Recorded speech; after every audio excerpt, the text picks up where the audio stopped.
Global challenges हमारे सामने हैं, ग्लोबल टेरिफ वॉर हो या जियोपॉलिटिक्स कॉन्फ्लिक्ट्स हो, उन सब के बावजूद आज उनसे बिना प्रभावित हुए भारत की अर्थव्यवस्था तेजी से आगे बढ़ रही है। और पिछले 10-11 वर्ष में हमारे जो आर्थिक पैरामीटर्स हैं, जितने भी आर्थिक पैरामीटर्स हैं, वह सब सुदृढ़ हैं। और अगर किसी कंट्री को, किसी देश को ग्लोबल लेवल पे लीडरशिप के स्थिति में पहुंचना है तो उसके लिए 3 महत्वपूर्ण आयाम है जो उसको महत्वपूर्ण तरीके से आगे ले जा सकते हैं। वह है robust economy, strong defence and military capabilities and intense global engagement. अगर ये 3 चीजें किसी देश के प्रति पॉजिटिव है तभी वो आज के समय में, आने वाले समय में ग्लोबल लीडरशिप अटेन कर सकता है। इन तीनों विषय में मैं कुछ मुद्दे आप सबके सामने संक्षिप्त में रखूंगा, जो कि अंडरलाइन करते हुए हम बताना चाहते हैं कि उन तीनों क्षेत्र में, आर्थिक महाशक्ति के रूप में, स्ट्रांग मिलिट्री डिफेंस के रूप में और जियोपॉलिटिकल एंगेजमेंट, अगर आप देखेंगे भारत का पिछले 10-11 वर्ष में तो महत्वपूर्ण तरीके से आगे बढ़ा है।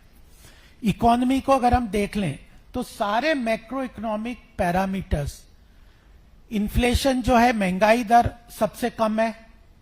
आज महंगाई दर देश की ग्लोबल लेवल पे कई देशों को बहुत चैलेंजेस आ रहे हैं, लेकिन भारत की महंगाई दर 4.4 दशमलव के करीब है, जो कि टारगेटेड आरबीआई के उससे अंतर्गत है।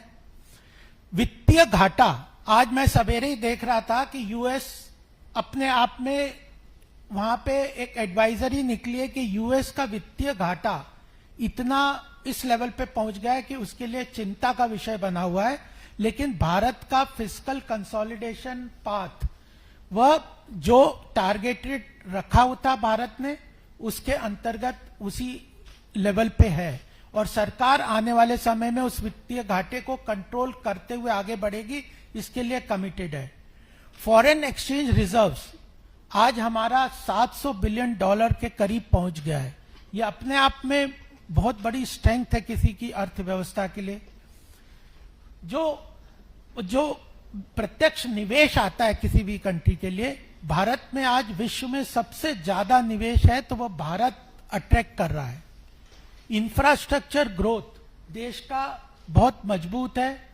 हर वर्ष पिछले वर्ष के बजट में भी लगभग 11,11,000 करोड़ का निवेश इंफ्रास्ट्रक्चर डेवलपमेंट के लिए सरकार कंटिन्यूअसली करती आ रही है और हर साल ये बढ़ रहा है। इसी के कारण हम देखते हैं कि सड़क है, रेल है, एयरवेज है, ब्रिजेस है, इन सब क्षेत्रों में बहुत अच्छा तरीके से देश की जो आधारभूत संरचना है वो मजबूत हो रही है। और डिजिटल पब्लिक इंफ्रास्ट्रक्चर, आज G20 का जब यहाँ पे भारत ने जो समिट हुआ था, उसके अंदर एक भारत का एक बहुत महत्वपूर्ण तरीके से कंट्रीब्यूशन ग्लोबल लेवल पे रिकॉग्नाइज किया था। वह सोशल वेलफेयर स्कीम को जिस तरह से डायरेक्ट बेनिफिट ट्रांसफर के माध्यम से सरकार, मोदी जी की सरकार जिस तरह से जन कल्याणकारी योजनाओं को डिलीवर करने में सफल हुई है, वो अपने आप में एग्जाम्पलरी है और ग्लोबल लेवल पे उसको रिकॉग्नाइज किया जा रहा है। कैपिटल मार्केट हमारा, आज कई देशों में कैपिटल मार्केट मंदी की आड़ में अटका हुआ है, लेकिन हमारा कैपिटल मार्केट तेजी से आगे बढ़ रहा है। और अगर एक समय था 2014 के पहले अगर हम देखें तो पब्लिक सेक्टर अंडरटेकिंग्स को लायबिलिटी माना जाता था सरकार का।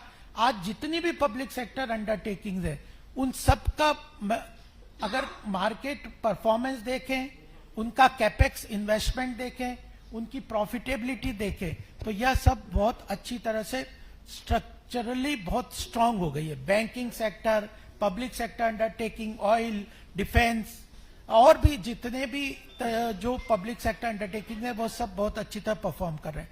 तो हमारी इकोनॉमी के जो मैक्रो इकोनॉमिक पैरामीटर्स हैं, जो स्ट्रेंथ किसी देश की ग्लोबल लीडरशिप के लिए पिलर है एक महत्वपूर्ण, उसमें बहुत अच्छी तरह से मजबूत तरीके से स्थापित हो गया है।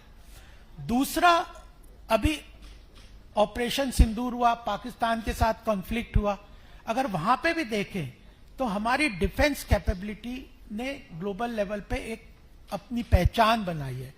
हिंदुस्तान एरोनॉटिक्स को ले लीजिए, मैजगॉन डॉक को ले लीजिए, इनके 4-4 साल के जो ऑर्डर्स कंप्लीटली इनके पास बुक्ड है। हमारे डिफेंस कैपेबिलिटी, ब्रह्मोस को देख लीजिए और भी तेजस एयरप्लेन को देख लीजिए, तो ग्लोबल लेवल पे मिलिट्री स्ट्रेंथ जो दूसरा पिलर है किसी की देश को मजबूत स्थिति में लाने के लिए, वह भी बहुत अच्छी तरह से ग्लोबल लेवल पे हमने अपनी पहचान बनाई है। और तीसरा जो पिलर है किसी देश की ग्लोबल लीडरशिप के लिए, वह है इंटेंस ग्लोबल एंगेजमेंट। आप वैश्विक स्तर पे ग्लोबल कंट्रीज से, विश्व की जो ताकतवर कंट्रीज हैं या विश्व की जो मजबूत देश है, उनके साथ आप लोगों का किस तरह का संबंध है, यह डिफाइन करता है। उसमें आप देख लीजिए कि अमेरिका के साथ हमारे संबंध बहुत अच्छे हैं, यूरोपियन कंट्रीज के साथ बहुत अच्छे बन रहे हैं। G20 का अभी हमने जो समिट किया था, उसने ब्रांड इंडिया के इमेज को वर्ल्ड प्लेटफॉर्म पे बहुत अच्छी तरह से स्थापित किया है। अभी यूक्रेन रशिया का वॉर हुआ था, उसमें प्रधानमंत्री मोदी जी का एक स्टेटमेंट था, this is not an era of war, it was a strong statement. उन्होंने यूक्रेन रशिया को दोनों को एक साथ वहां पे मिलकर बात करके यह बात कही कि this is not an era of war which was echoed globally.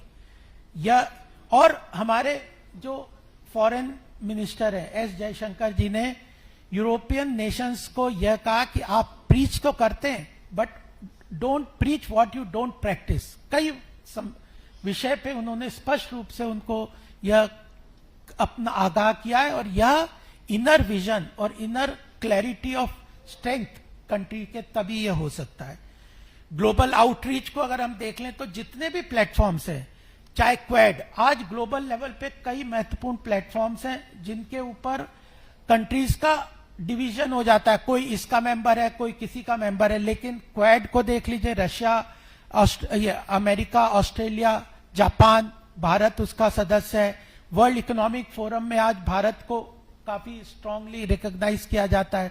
OECD countries के साथ हमारे G7, G20 कंट्रीज के साथ बहुत अच्छे संबंध है। सार्क कंट्रीज में भारत अच्छी लीडरशिप कर रहा है। ब्रिक्स के अंदर भारत बहुत महत्वपूर्ण योगदान कर रहा है। और इवन चाइना का SCO जो है, संघाई कोऑपरेशन ऑर्गेनाइजेशन, कोऑपरेटिव ऑर्गेनाइजेशन, उसके साथ भी भारत के बहुत अच्छे संबंध है। जो 3 पिलर मैंने बताए भारत के को ग्लोबल लीडरशिप में स्टैब्लिश करने के लिए, तीनों बहुत अच्छी तरह से स्टैब्लिश है। Robust economy, strong defence and military capabilities and intense global engagement, यह तीनों अच्छी तरह से स्थापित हैं। और इसी के आधार पर जब हम कहते हैं कि भारत विकसित भारत की लक्ष्य को आगे बढ़ने के लिए प्रधानमंत्री का आह्वान है, तो उसकी तरफ भारत तेजी से बढ़ रहा है। कुछ चैलेंजेस भी हमारे सामने आते हैं, उन चैलेंजेस को हम कैसे मीट आउट करते हैं यह महत्वपूर्ण है। आज ग्लोबल टैरिफ वॉर्स देश ग्लोबल लेवल पे चल रहे हैं। लोग कह रहे हैं कि जो अमेरिका का जो प्रेसिडेंट ट्रंप का जो उन्होंने रेसिप्रोकल टैरिफ लगा के अर्थव्यवस्था को डिसरप्शन क्रिएट किए ग्लोबली ट्रेड्स को, उसके अंदर कई कंट्रीज आज इस बात को एक्सेप्ट कर रहे हैं, वर्ल्ड फोरम्स पे भी एक्सेप्ट कर रहे हैं कि इसके कारण भी भारत को अनेक अपॉर्चुनिटीज मिल रही हैं। अगर हम चाइना +1 पॉलिसी देखें, चाइना ग्लोबल मैन्युफैक्चरिंग हब है, बना हुआ था, लेकिन इस टैरिफ वॉर और कोविड के बाद कई कंट्रीज ने इस बात को माना है कि अगर हम सारा मैन्युफैक्चरिंग सप्लाई चेन अगर किसी एक कंट्री के साथ कॉन्सेंट्रेट कर देते हैं तो वो बहुत बड़ा रिस्क हो जाता है हमारे बिजनेस के लिए। तो हमें ऑल्टरनेटिवली कहीं और अपनी मैन्युफैक्चरिंग सेटअप करनी चाहिए, जिसके लिए भारत का जो इकोसिस्टम है, भारत की सरकार का जो आउटरीच है, भारत की सरकार का जो ease of doing business, infrastructure investment के अंतर्गत काम है, वह इस बात टैरिफ वॉर में भी, क्योंकि कई कंट्री जैसे बांग्लादेश, वियतनाम, इंडोनेशिया, चाइना, इनके साथ अगर ग्लोबल टैरिफ अमेरिका का देखें तो उन लोगों के साथ ग्लोबल टैरिफ जो अमेरिका ने ट्रंप ने लगाया है रेसिप्रोकल टैरिफ, उसके कंपैरिजन में भारत के को महत्वपूर्ण तरीके से वो टैरिफ का कॉम्पिटिटिव तरीके से हमें बेटर अपॉर्चुनिटी मिलेगी। तो चाइना +1 की अपॉर्चुनिटी है। टैरिफ में हमारे कॉम्पिटिटिव कंट्रीज के कंपैरिजन में हमारे जो टैरिफ्स हैं वो कम है, वो भी हमारे लिए अपॉर्चुनिटी प्रेजेंट करते हैं। और इस अपॉर्चुनिटी को एनहेंस करते हुए सरकार ने बायलैटरल ट्रेड ट्रीटीज को आगे बढ़ाया है। यूके के साथ, इंग्लैंड के साथ हम लोगों ने bilateral trade agreement already complete कर लिया है। इंटरिम ट्रीटी यूएस के साथ जो 90 डेज का जो विंडो यूएस ने प्रोवाइड किया है कि आप बायलैटरल ट्रीटी हमारे साथ कर लें तो हम जो रेसिप्रोकल टैरिफ लगाने की जो बात है उसको हम एक्सटेंड कर देंगे। तो उसके अंदर भी भारत अपने इंटरेस्ट को वॉच करते हुए हमारी textile industries, leather industries, footwear industries, ऐसी सब इंडस्ट्रीज का इंटरेस्ट ध्यान में रखते हुए bilateral trade treaties UK, European countries, Australia, USA, इन सब के साथ बायलैटरल ट्रीटी कर रही है ताकि हमारी मैन्युफैक्चरिंग सेक्टर को नए नए आयाम, बाजार मिले, हमें एक्सपोर्ट को बढ़ावा मिल सके। इस सब के लिए भी सरकार महत्वपूर्ण तरीके से काम कर रही है। तो जो हमारी बेसिक आर्थिक पैरामीटर्स हैं वो तो मजबूती के बाद सरकार वहीं रुक नहीं रही है, कंटिन्यूअसली रिफॉर्म्स के लिए आगे जा रही है। बायलैटरल जो ट्रेड एग्रीमेंट्स है वो एक महत्वपूर्ण हमारे व्यापार को, मैन्युफैक्चरिंग सेक्टर को, एक्सपोर्ट को बढ़ावा देने का काम करेंगे और इस चीज को भी सरकार पूरी तरह से ध्यान में रख रही है। जैसा मैंने बताया था कि जो डिफेंस का है, जो डिफेंस की मजबूती हमारी तो अच्छी तरह से आगे चल रही है। डिफेंस इंडस्ट्री में एक समय था कि 90% हमारा जो डिफेंस रिक्वायरमेंट था वो हम इंपोर्ट करते थे। आज मोर देन 65% ऑफ हमारा जो डिफेंस रिक्वायरमेंट है वो डोमेस्टिकली हम प्रोक्योर कर रहे हैं। इसके कारण हमारा प्राइवेट सेक्टर डिफेंस बहुत अच्छी तरह से आगे बढ़ रहा है। गवर्नमेंट की पीएसयूज भी जो डिफेंस सेक्टर में काम कर रही है वह बहुत मजबूती से और उनकी आर्थिक संपन्नता अच्छी तरह से चल रही है और ग्लोबल लेवल पे हमारा डिफेंस का भी एक्सपोर्ट भी बढ़ता जा रहा है। कई लोगों को यह चिंता है कि जो हमारा कॉन्फ्लिक्ट अभी पाकिस्तान से हुआ है, ऑपरेशन सिंदूर के बाद, क्या इसका हमारी अर्थव्यवस्था पर नकारात्मक प्रभाव पड़ेगा?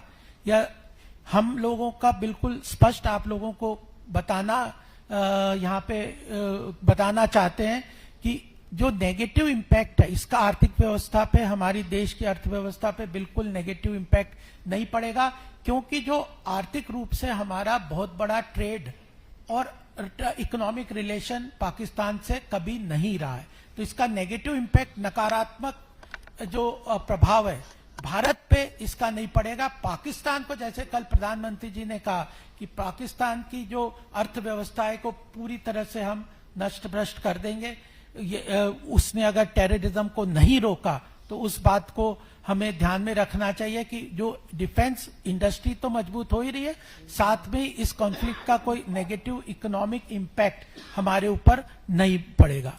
मैं कुछ रिपोर्ट्स आपके सामने जो देश की मजबूत स्थिति को रखते हुए अभी पीछे आई है वह भी आपके सामने रख दूंगा।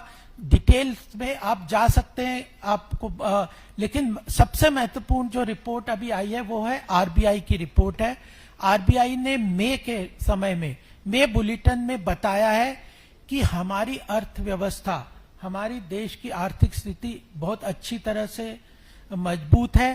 क्यों? क्योंकि हमारी पूरी जो मैन्युफैक्चरिंग सेक्टर है या जो आर्थिक इकोसिस्टम है वह डोमेस्टिक मार्केट से, हमारा बहुत बड़ा डोमेस्टिक मार्केट कंजम्पशन है, डोमेस्टिक कंजम्पशन पे हम डिपेंड करते हैं। हम ग्लोबल एक्सपोर्ट मार्केट पे उतना हमारी अर्थव्यवस्था, मैन्युफैक्चरिंग सेक्टर डिपेंड नहीं करती। हमारा जो गवर्नमेंट का, अगर देश की अर्थव्यवस्था में एक बहुत बड़ा कंट्रीब्यूशन होता है कि सरकारी खर्च कैसा है, इंफ्रास्ट्रक्चर पे खर्च कैसा है, उनका वेरियस जन कल्याणकारी योजनाओं में कैसा खर्च है, स्टेट्स को किस तरह से वह ज्यादा से ज्यादा सहयोग राशि प्रदान करते हैं टैक्स कलेक्शन के रिसोर्सेज के माध्यम से, उसमें गवर्नमेंट स्पेंडिंग भी बहुत अच्छी तरह से तेजी से आगे बढ़ रही है। सर्विस सेक्टर ग्लोबली भारत का बहुत मजबूत है और बहुत अच्छी तरह से प्रोग्रेस कर रहा है। अभी एक रिपोर्ट आई है एचएसबीसी की कंपोजिट पीएमआई इंडेक्स, जिसमें सर्विस सेक्टर और मैन्युफैक्चरिंग सेक्टर का आपस में ग्रोथ के लेवल पे, एक्सपेंशनरी लेवल पे आगे बढ़ रही है या वह कॉन्स्ट्रिक्ट कर रही है, उसके बारे में कल ही एक रिपोर्ट आई है। तो उसने कहा है कि HSBC composite manufacturing and service index जो है वह 61.2 है, यानी एक्सपेंशनरी मोड में सर्विस सेक्टर भी बढ़ रहा है, मैन्युफैक्चरिंग सेक्टर भी बढ़ रहा है। अगर 50 से ऊपर यह होता है तो देश का मैन्युफैक्चरिंग सेक्टर, सर्विस सेक्टर बढ़ रहा है। तो वह, और वहीं मैन्युफैक्चरिंग सेक्टर की जो फिगर है वो 58.3 है। आरबीआई के बाद मूडी की भी कल एक रिपोर्ट आई थी। मूडी ने भी इस बात को एक्सेप्ट किया ग्लोबल लेवल पे, जहां पे एक तरफ मूडी ग्लोबल लेवल पे मूडी ने अमेरिका की जो अर्थव्यवस्था को चैलेंज के अंतर्गत बताया, वहां पे भारत की अर्थव्यवस्था को उसने यह कहा है कि भारत की अर्थव्यवस्था मजबूत स्थिति में, ग्लोबल चैलेंजेस के बाद भी भारत की अर्थव्यवस्था तेजी से आगे बढ़ेगी और फास्टेस्ट ग्रोइंग इकोनॉमी के रूप में यह आगे चलती रहेगी। मॉर्गन स्टैनले ने हमारे कैपिटल मार्केट के लिए बोला है कि जो आज 81,000 का सेंसेक्स इंडेक्स है वो 2026 तक 1 लाख के लेवल पे पहुंच सकता है। तो आरबीआई की रिपोर्ट देख लें, मूडी का पॉजिटिव सेंटिमेंट है, मॉर्गन स्टैनले है, एचएसबीसी का कंपोजिट इंडेक्स है, फिच भी एक बहुत महत्वपूर्ण ग्लोबल लेवल पे इकोनॉमी को ट्रैक करते हैं, उन्होंने भी कहा है कि इंडिया का ग्रोथ पोटेंशियल बहुत स्ट्रांग है। तो ये जो इकोनॉमी चलती है ये परसेप्शन पे चलती है। लोग अगर पॉजिटिव सेंटिमेंट के साथ अगर किसी देश की अर्थव्यवस्था को देख के रखते हैं, समझते हैं, तो डोमेस्टिक इन्वेस्टमेंट भी आता है, ग्लोबल लेवल पे भी मैन्युफैक्चरिंग सेक्टर्स, मैन्युफैक्चरिंग कंपनीज उस कंट्री में इन्वेस्ट करते हैं। उसी के कारण अभी एप्पल ने इतना बड़ा इन्वेस्टमेंट भारत में किया है। बेंगलोर के पास लगभग 300 एकड़ में नया प्लांट बना रहे हैं, जो कि यूएस नहीं चाहता था। उसके बाद भी एप्पल ने कहा है कि हम अपने इस इन्वेस्टमेंट को कंटिन्यू रखेंगे और हमारे जॉइंट वेंचर और सब्सिडी के माध्यम से भी इसको आगे बढ़ाएंगे। तो यह मुझे यही बात आपके सामने रखनी थी कि पिछले 11 साल में मोदी जी का जो ध्यान था, कोई भी देश बिना आर्थिक महाशक्ति बने, बिना आर्थिक रूप से अपने आप को सशक्त किए, ग्लोबल लेवल पे लीडरशिप के स्टेज पे नहीं पहुंच सकता। तो सबसे पहला पिछले 11 साल में यह एक महत्वपूर्ण योगदान और फोकस एरिया था सरकार का कि हम अपनी अर्थव्यवस्था को मजबूत स्थिति में लेके जाएं। और आज हम विश्व की चौथी जो अर्थव्यवस्था बनने के कगार पे हैं और जल्दी ही जापान को, अभी 5वीं अर्थव्यवस्था पायदान पे है, जल्दी हम चौथी पायदान पे पहुंच जाएंगे। जापान जो हमारे आगे है उसको जल्दी से हम क्रॉस कर लेंगे।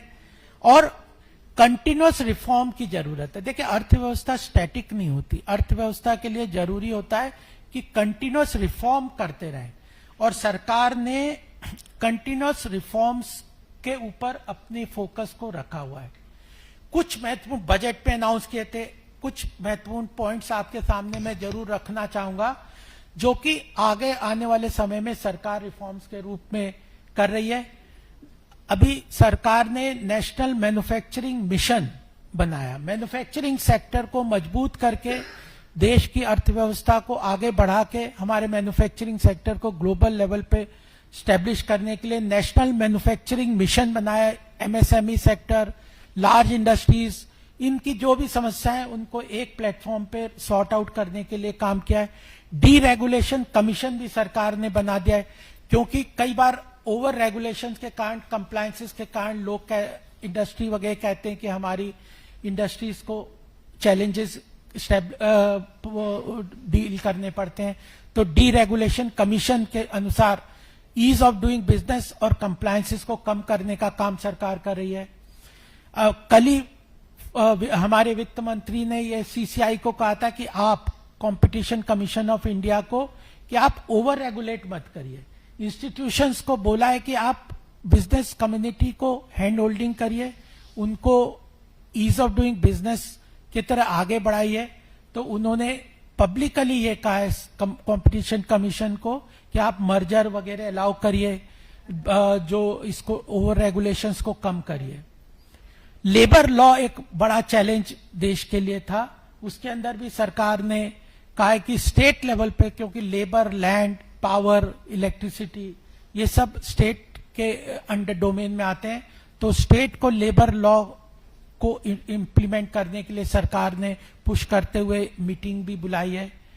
ट्रेड एग्रीमेंट्स जो जरूरी होते हैं उनको फास्ट ट्रैक करते हुए अलग अलग कंट्रीज के साथ ट्रेड एग्रीमेंट किए, और जो पावर, रिन्यूएबल एनर्जी, देश की आर्थिक एनर्जी सिक्योरिटी के लिए जो जरूरी है, उसके लिए रिन्यूएबल एनर्जी में कई सरकार ने इनिशिएटिव लिए हैं, चाहे सोलर पावर को ले लें, ग्रीन हाइड्रोजन को ले लें, न्यूक्लियर पावर, देश में पावर जनरेशन के सेक्टर में आगे बढ़े, इसके लिए भी सरकार काम कर रही है। तो लास्ट में मैं आपको यह बताना चाहता हूं कि जो government is committed, our government is committed, अर्थव्यवस्था के ऊपर पूरी फोकस तरीके से काम करते हुए अर्थव्यवस्था को मजबूत करने के लिए सरकार हमारी पूरी तरह से कमिटेड है। और उसके लिए जो मैक्रो इकोनॉमिक पैरामीटर्स में सबसे महत्वपूर्ण होता है कि फिस्कल डेफिसिट, वित्तीय घाटा जो है, अगर हम लोगों ने डिफेंस में खर्चा है, इंफ्रास्ट्रक्चर में इतना खर्चा किया है, पब्लिक सेक्टर अंडरटेकिंग में जिस तरह से सरकार उसको एक्सपैंड कर रही है, तो इसके कारण कहीं वित्तीय घाटा तो सरकार का नहीं बढ़ेगा। सरकार की तरफ से मैं आश्वस्त करना चाहता हूं कि ये जो our government is committed to fiscal consolidation glide path, जो फिस्कल कंसोलिडेशन का रोड मैप सरकार ने तय किया वित्तीय घाटे का 4.4% का, उस पे हम एडर करेंगे, उसके लिए कमिटेड है। और साथ में जो इंफ्रास्ट्रक्चर इन्वेस्टमेंट, कल प्रधानमंत्री जी ने राजस्थान में स्पष्ट रूप से कहा कि इंफ्रास्ट्रक्चर पे जो खर्चा है उसको हम कंटिन्यू रखेंगे, क्योंकि इंफ्रास्ट्रक्चर का पॉजिटिव इंपैक्ट कंजम्पशन पे भी आता है, ईज ऑफ डूइंग बिजनेस पे भी आता है, ईज ऑफ लिविंग पे भी आता है, इंडस्ट्री को भी सपोर्ट करता है। तो जो इंफ्रास्ट्रक्चर इन्वेस्टमेंट पे कोई कमी करने वाले नहीं हैं। तो यह महत्वपूर्ण बात आप सबके सामने मैं रखना चाहता था। भारत वैश्विक अर्थव्यवस्था को गति प्रदान कर रहा है। आज आईएमएफ तक ने यह कहा है कि भारत जो है वह फास्टेस्ट ग्रोइंग इकोनॉमी, इतने ग्लोबल चैलेंजेस के बाद भी फास्टेस्ट ग्रोइंग इकोनॉमी के रूप में आगे बढ़ रहा है, और अपनी अर्थव्यवस्था को ही नहीं बल्कि तेज कर रहा, बल्कि ग्लोबल अर्थव्यवस्था को भी गति प्रदान कर रहा है। तो यह बात मैं आप सबके सामने कहना चाहता था कि भारत आने वाले समय में आर्थिक रूप से मजबूत स्थिति में बढ़ रहा है, उसका डिफेंस इंडस्ट्री और मिलिट्री कैपेबिलिटीज अच्छी तरह से आगे बढ़ रही है, और ग्लोबल आउटरीच, ग्लोबल प्लेटफॉर्म्स में महत्वपूर्ण योगदान करने का भी काम भारत सरकार कर रही है मोदी जी के नेतृत्व में। तो यह विकसित भारत के लक्ष्य को पूरा करने के लिए एक आयाम था, जिसके बारे में मैं आपके सामने अपने विचार रखना चाहता था। इसी के साथ अगर किसी का कोई प्रश्न होगा इस विषय में, अर्थव्यवस्था और इसके बारे में, तो मैं उसको सहर्ष जवाब देने का प्रयास करूंगा।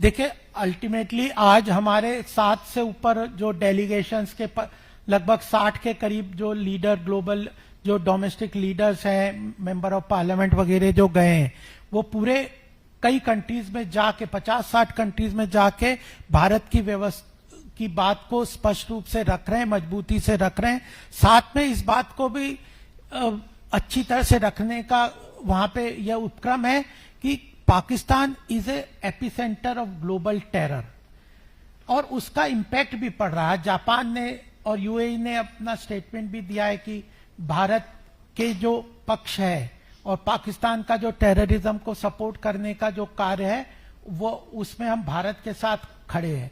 और इवन जो आईएमएफ का लोन है उसमें भी उन्होंने 11 कंडीशंस उसके बाद, पहले तो लोन उन्होंने सैंक्शन किया था क्योंकि पहले से ही वो सैंक्शन का नेक्स्ट ट्रेंच उन्होंने दिया है, लेकिन साथ में उन्होंने 11 कंडीशंस भी नई लगाई हैं। इन कंडीशंस को आप पूरा करोगे तो आपको इस लोन के जो पैसा है वो मिलेगा। तो यह एक अपने आप में महत्वपूर्ण बात है और भारत ने सभी तरह के व्यापारिक जो संबंध है पाकिस्तान के साथ बंद कर दिए हैं। वो एक तरीके से सैंक्शन की तरह ही काम चल रहा है, तो उससे भी उसकी अर्थव्यवस्था को काफी नुकसान पहुंचेगा।